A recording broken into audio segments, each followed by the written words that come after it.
एक बार की बात है, परीलोक में एक मायरा नाम की परी रहा करती थी।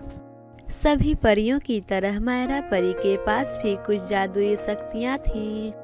लेकिन मायरा परी में बस एक ही कमी थी कि वो बहुत ही छोटी थी, जिससे सभी परियां उसका मजाक बनाती थीं। मायरा परी, तुम्हारी माँ एक चूहिया थी क्या, जो तुम इतनी छोटी और बौनी हो? मुझे तो लगता है कि तुम एक बौनी परी हो। हाँ, मुझे भी लगता है कि इसकी माँ एक चूहिया थी, तभी तो इसका कद इतना छोटा है और ये एक बौनी परी है। सुन बौनी, तुमसे तो कोई शादी भी नहीं करेगा। अगर वो करेगा तो वो एक बौना ही होगा। मायरा उन लोगों के बातों पर ध्यान नहीं देती है और वहाँ से चली जाती है। फिर मायरा इधर उधर बगीचे में घूमने लगती है। वो बगीचे में घूम रही होती है, तभी उसे एक राजकुमार दिखाई देता है।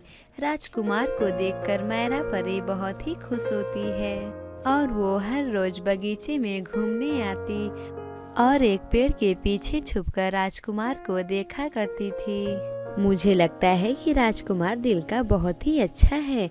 मुझे नहीं लगता कि मेरे छोटे होने से राजकुमार को कोई दिक्कत होगी।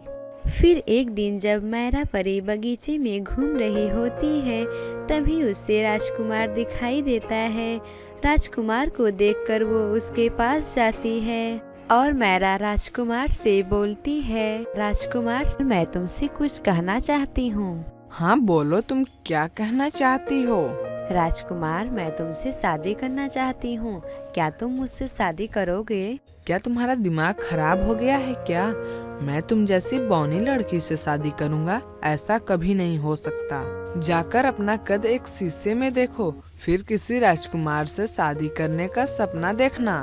फिर मायरा परी उदास होकर घर चली आती है और आईने में अपना कद देखकर बोलती है, हे भगवान, तुमने मुझे इतना छोटा क्यों बनाया है, जिससे मुझे परी लोग के सभी लोग बौनी बौनी करके बोलते हैं। क्या मैं इतनी छोटी हूँ जिससे सभी लोग मुझे बौनी कहते हैं? वो इतना बोलकर जैसे ही घर के बाहर सभी परियों के पास आती है, उसे एक परी देखकर बोलती है, सुन बौनी, क्या हुआ, तू इतनी उदास क्यों है? वैसे तू इतनी बौनी है तो उदास रहेगी ही। फिर मायरा परी रोते हुए परी लोग के एक झील के पास जाती है। वो झील में कूदने वाली होती है, तभी उसे झील की देवी दिखाई देती हैं और उसे रोक लेती हैं। क्या हुआ परी, तुम इतनी उदास क्यों हो और नदी में कूदकर आत्महत्या क्यों करने वाली थी? झील की देवी, मैं इतनी छोटी हूँ, इसलिए मुझे परी लोग के सभी लोग बौनी बौनी करके बोलते हैं और परी लोग की परियां मुझसे बात ही नहीं करती हैं। मैं हमेशा अकेली रहती हूँ। आप ही बताइए देवी जी, मैं मरूं नहीं तो और क्या करूँ? परी, ये लो, ये एक जादुई छड़ी है। इससे लेकर तुम जो भी बोलोगी तुम्हारी इच्छा पूरी होगी। अगर तुम इस जादुई छड़ी को लेकर बोलोगी, झील की देवी, तुम मुझे बाकी परियों की तरह बड़ा कर दो, तो वो तुम्हारी इच्छा पूरी हो जाएगी। इस जादुई छड़ी की मदद से तुम किसी भी चीज का रूप धारण कर सकती हो और अगर तुम्हें अपने असली रूप में आना है तो तुम बोल देना, झील की देवी, मुझे अपने परी रूप में आना है। ऐसा बोलकर झील की देवी चली जाती हैं। फिर मायरा परी जादुई छड़ी को लेकर वहाँ से चली जाती है। फिर मायरा बगीचे में जाती है और जादुई छड़ी से बोलती है, झील की देवी, तुम मुझे बाकी के परियों की तरह लंबी बना दो। मायरा के इतना बोलते ही मायरा सभी परियों की तरह लंबी हो जाती है और बहुत ही अच्छी दिखने लगती है। मायरा अपने बदले हुए रूप को देखकर बहुत ही खुश होती है और जब मायरा बगीचे से गुजरती है तो उसे सभी परियां देखती रह जाती हैं। अरे परियों, मायरा परी को तो देखो, उसका कद कितना लंबा हो गया है। अब तो वो बहुत ही सुंदर दिखने वाली एक परी लग रही है। फिर मायरा जब और आगे जाती है तो उसे वही राजकुमार फिर से दिखाई देता है, जो राजकुमार मायरा का मजाक बनाया था। हे खूबसूरत परी, तुम कौन हो और तुम कहाँ रहती हो? राजकुमार, क्या तुम मुझे पहचाने नहीं क्या?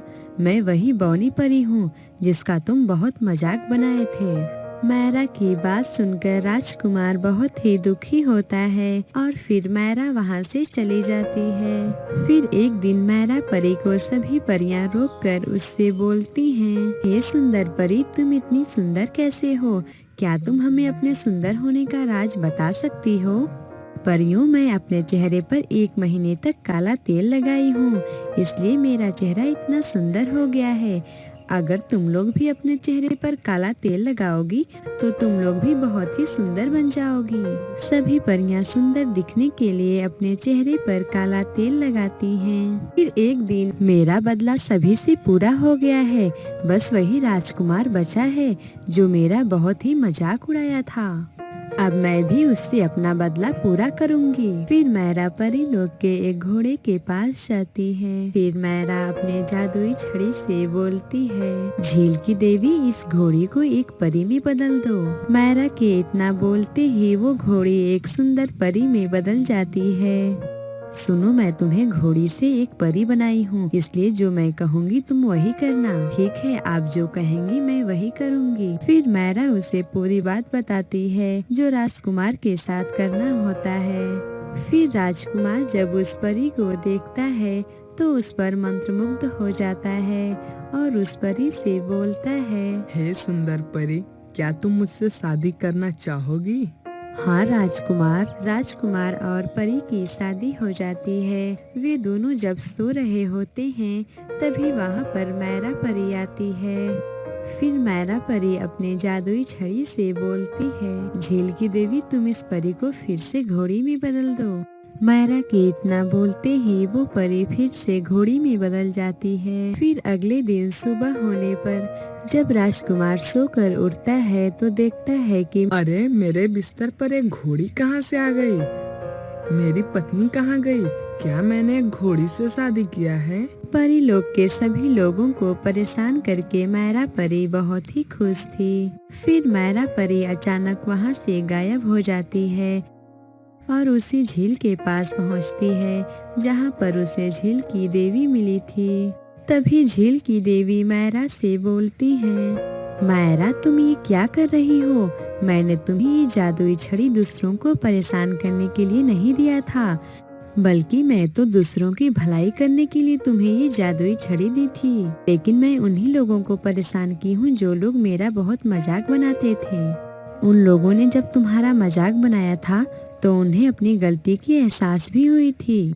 आप मुझे माफ कर दीजिए नदी की देवी। ठीक है मायरा, मैं तुम्हें माफ कर दूंगी, लेकिन आगे से तुम वैसी गलती मत करना। फिर इतना बोलकर झील की देवी चली जाती हैं और फिर मायरा अपने सुंदर चेहरे के साथ हंसी खुशी रहने लगती है। इस कहानी से हमें ये सीख मिलती है कि हमें कभी भी दूसरों का मजाक नहीं उड़ाना चाहिए।